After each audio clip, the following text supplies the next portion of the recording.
So why don't we just call this movie Prey? They bought that, and then the Fox Disney merger happened, and that was the end. And it wasn't until a few years later that someone dusted off the shelves and saw what was inside the filing cabinet, and our script was there. And What was your journey to this IP and this property? Was 20th Century Studios and Disney, were they putting out feelers like, hey, we want a new adaptation, we're looking for pitches, and then did you send them a pitch? How did you get into this property? the opposite. So I was trying to figure out my next movie. I had done Cloverfield Lane, I had done The Boys, and I was really taken with Fury Road. It was an action movie where the story was told primarily through action, and wanted to do that without the cars. And that's what led me to Comanche. That's when I had the thought of, oh, the Predator is coming to look for the most worthy. And I'm already thinking about this movie where someone's trying to prove themselves as worthy, and what the Predator comes and doesn't even see her as a threat, you know?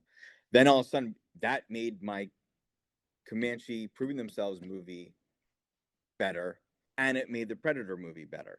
I pitched it to my reps, and they said, unfortunately, Shane Black's doing a Predator movie right now. So I emailed an exec at 20th. At the bottom of I pitched them the whole thing, that, as I just said to you guys, and at the bottom of the pitch, I said, I know you guys are doing the Shane Black movie, so why don't we just call this movie Prey? Because at the time, Rogue One and Solo were all doing the a Star Wars story, so it wasn't treading on the trilogy. They bought that, um, and we're down to get it going, despite the Shane movie, and then we got to a point where they were very close to that movie coming out, so they kind of put pause on us, and then the Fox Disney merger happened, and that was the end. And it wasn't until a few years later that someone dusted off the shelves and saw what was inside the filing cabinet, and our script was there.